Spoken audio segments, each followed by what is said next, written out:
வெளிப்படுத்துதல் வசனம் வசனமாக 7 முத்திரைகள். ஏப்ரல் 6.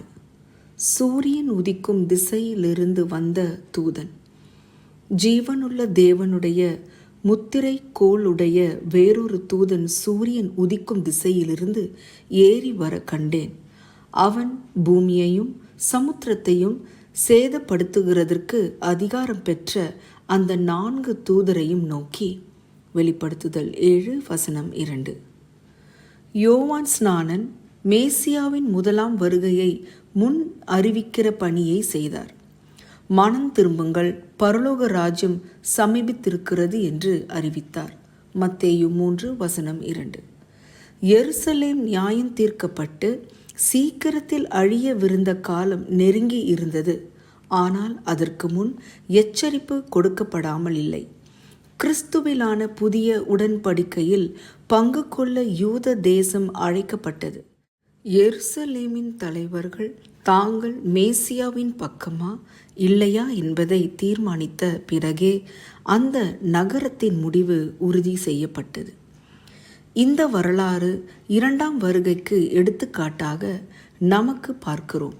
இயேசுவின் வருகைக்கு முன்பு ஒரு தூதன் ஜீவனுள்ள தேவனுடைய முத்திரை கோளுடன் புறப்படுகிறான்.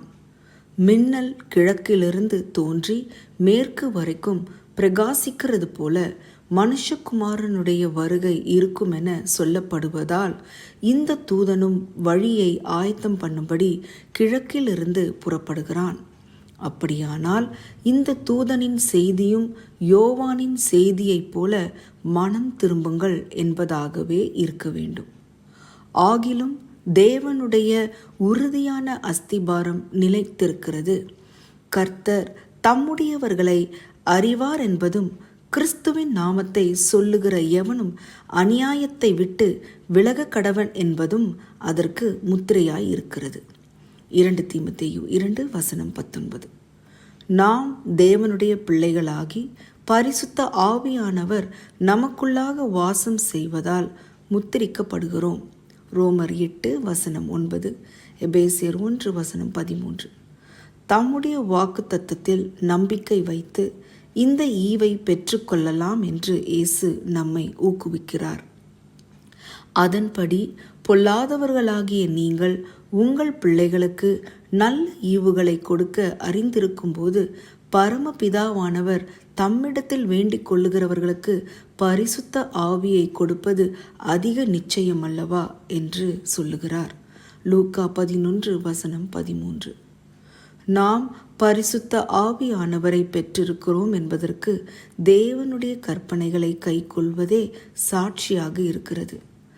அவருடைய கற்பனைகளை நாம் கை கொள்ளுகிறவர்களானால் அவரை அறிந்திருக்கிறோம் என்பதை அதனால் அறிவோம். 1 யோவான் 2 வசனம் 3. குறிப்பாக 4ஆம் கற்பனை கிறிஸ்துவோடான இந்த உடன்படிக்கையின் சிறப்பு அடையாளமாக வலியுறுத்தப்படுகிறது. எசேக்கியேல் 20 வசனம் 12. இந்த தூதனுடைய செய்தி இப்போது உலகம் முழுவதும் எதிரொலிக்கிறது. இரட்சகரை சந்திக்க நீங்கள் ஆயத்தமா? அன்புள்ள ஆண்டவரே, சரியான வேளையில் இந்த தூதனை நீங்கள் அனுப்பியதற்கு நன்றி. எங்களை உமக்கு அருகில் வைத்து உமது முத்திரையால் எங்களை முத்திரியும். அதிக ஆராய்ச்சிக்கு 2 தீமோத்தேயு 2 வசனம் 19, யோவான் 6 வசனம் 27, வெளிப்படுத்துதல் 14 வசனங்கள் 6 மற்றும் 7. ஆமேன்.